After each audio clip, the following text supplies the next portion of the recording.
les deux. Professeur Lionel Collet, vous êtes le président de la Haute Autorité de Santé. Et monsieur Nicolas Revel, vous êtes le directeur général de l'AP-HP, Assistance publique Hôpitaux de Paris.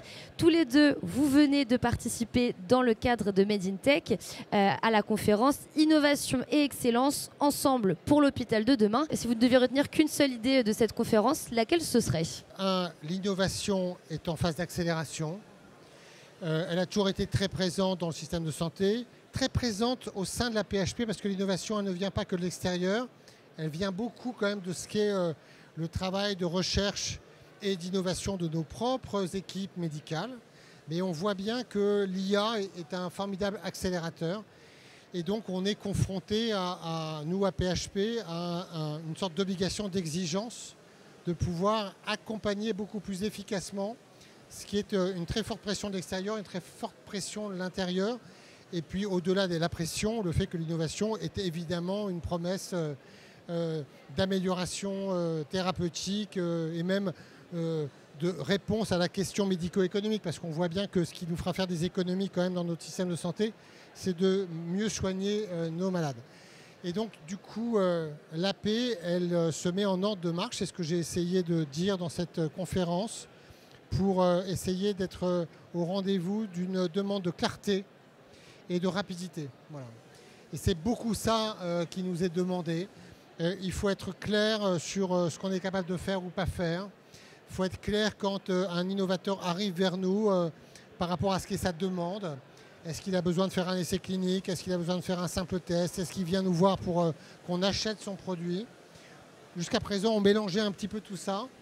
Et on essaie maintenant de structurer des doctrines, des process, et puis de faire en sorte que les choses aillent, non pas vite, mais moins lentement, parce qu'on a quand même un petit mal français, c'est que souvent les choses sont très très longues. Et donc on essaie vraiment de travailler à cette question qui n'est pas si simple, parce que faire plus simple et plus rapide oblige à se confronter à des sujets d'organisation, de réglementation, qui ne sont pas qu'en interne chez nous, même s'il y a évidemment une part. Donc, notre grand sujet, c'est voilà, ça, c'est être plus dans l'accompagnement, la clarté des modes d'intervention, la rapidité des réponses, et puis ne jamais perdre de vue le fait qu'il faut évaluer ce qu'on fait en permanence. Et puis enfin, l'innovation va forcément faire bouger beaucoup de choses, y compris dans les organisations de soins. Et donc, il faut être souple et capable de s'adapter. Et ce sera un des grands enjeux demain. Je vais reprendre un peu différemment ce que vient de dire M. Revel. Aujourd'hui, nous sommes dans un contexte en mutation, des innovations foisonnantes. La place des usagers, des patients, sont de plus en plus présents et de plus en plus exigeants pour pouvoir bénéficier de ces innovations. Et puis un environnement où on est en difficulté d'avoir suffisamment de professionnels de santé qui oblige à penser à de nouveaux modes d'organisation entre les professionnels de santé.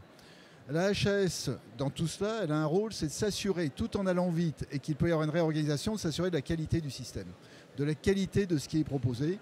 Mais notre souci aujourd'hui, c'est de sortir, et ça a été dit tout à l'heure par M. Revel, sans citer purement la HAS, mais de sortir de la simple évaluation de la technologie pour aller jusqu'au gain d'efficience et de voir quelle est la conséquence organisationnelle.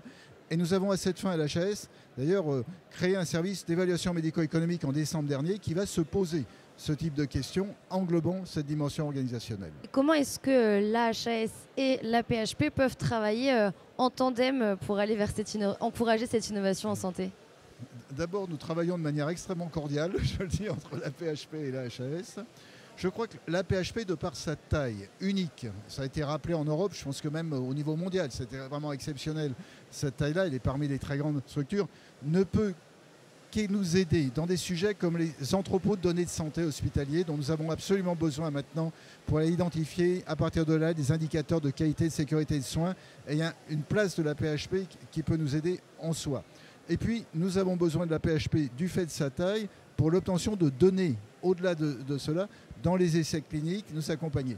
Mais on en a aussi besoin dans l'évaluation des établissements de santé, savoir globalement ce qu'elles pensent de ce que nous avons dans l'évaluation et comment on peut faire progresser nos systèmes de certification des établissements de santé. Alors je confirme que nos deux maisons travaillent et s'entendent bien, que les deux responsables que nous connaissons depuis longtemps.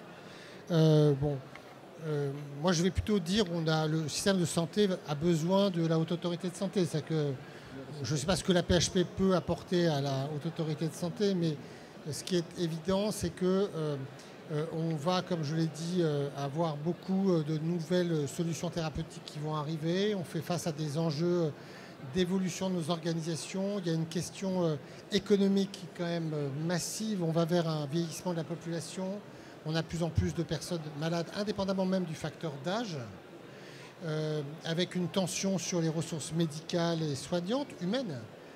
Une tension financière, on ne pourra pas accompagner des progressions annuelles de 4-5% par an. Et donc on a besoin de remettre de la qualité au cœur. C'est-à-dire que croire qu'on va régler la question de la pression de la demande de soins par la raréfaction des ressources ou le déremboursement des soins ou le fait de mettre les établissements de santé à la diète n'est pas la bonne réponse. La bonne réponse, c'est de mettre au cœur la qualité des soins. La qualité, c'est l'acte en lui-même, c'est le parcours du patient. Et donc, on aura pour cela besoin d'agilité, d'évolution et donc d'avoir les idées claires sur le plan de l'évaluation clinique et économique. Et donc, le travail de la HAS, de ce point de vue-là, est fondamental. Eh bien, je vous remercie tous les deux d'avoir participé à cette petite interview.